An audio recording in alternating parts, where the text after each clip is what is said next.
Cette semaine, on ne montre pas de mouche au complet. Ça va juste être un truc très rapide, mais qui va vous aider à monter certains types de mouches.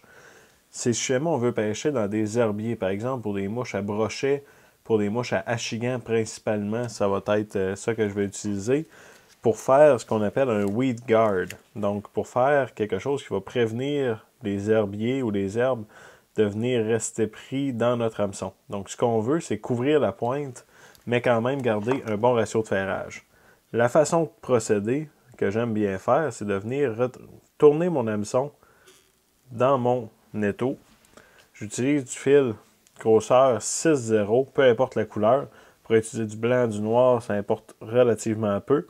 Et je vais venir faire quelques tours de fil dans la courbure directement de mon hameçon.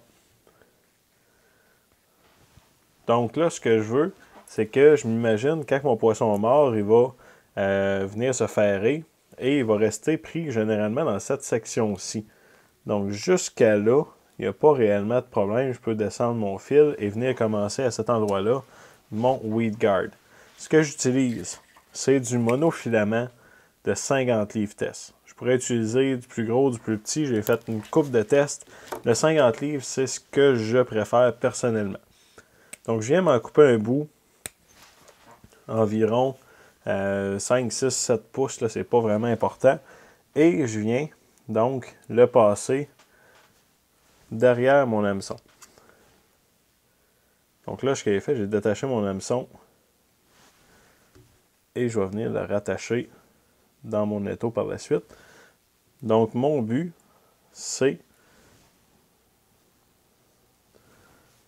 d'avoir dans mon étau mon hameçon et mon fil et de venir attacher mon fil sur le dessus de la hampe de mon hameçon en faisant des tours collés les uns sur les autres le plus possible. Puis je vais faire 2 allers-retours, donc c'est pas parfait la première fois, c'est pas grave. Là. Puis c'est pas quelque chose qui va venir tenir un poisson, c'est pas quelque chose qui va vraiment manger une volée, là, comme qu'on dirait. C'est quelque chose qui va être seulement là, dû pour tenir dans les herbiers, c'est tout. Donc ça n'a pas besoin d'être bulletproof, ça n'a pas besoin d'être si solide que ça. La seule importance, c'est que ce soit bien aligné avec notre hameçon. Donc là, j'ai fait un aller-retour complet. Je viens y mettre de la laque. Puis je prends pas du vernis UV, je prends vraiment de la laque parce que je veux que ça pénètre dans mon fil puis que ça vienne coller mon hameçon, mon fil de 50 livres test. Ça vient vraiment de tout imprégner puis ça vient solidifier le tout énormément. En plus de protéger des dents quand on pêche le brochet. Donc je viens avec mon botkin vraiment étendre la laque. Puis ça va venir la faire pénétrer à l'intérieur. Un coup que c'est fait, je repasse avec mon fil par-dessus une autre fois.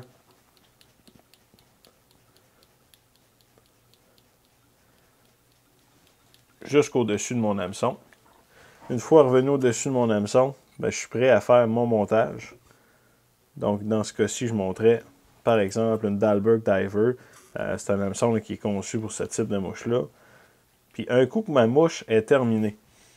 Donc après tout, ma mouche est terminée, ce que je fais, je prends mon bout de monofilament et je viens de l'attacher à l'avant complètement de ma mouche en conservant, toujours évidemment en le laissant sous la hampe de mon hameçon. Et on voit ici ce que ça fait, c'est que ça fait une protection devant mon hameçon. On veut que ce soit quand même, c'est pas trop loin là, de la pointe de notre hameçon. C'est ça qui va faire en sorte qu'il ne se tassera pas de côté.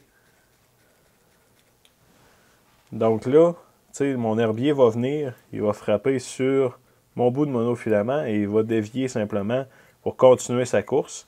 Quand un poisson va venir mordre, il va mettre assez de pression sans aucun problème pour venir pousser le bout de monofilament de côté et venir se prendre dans l'hameçon.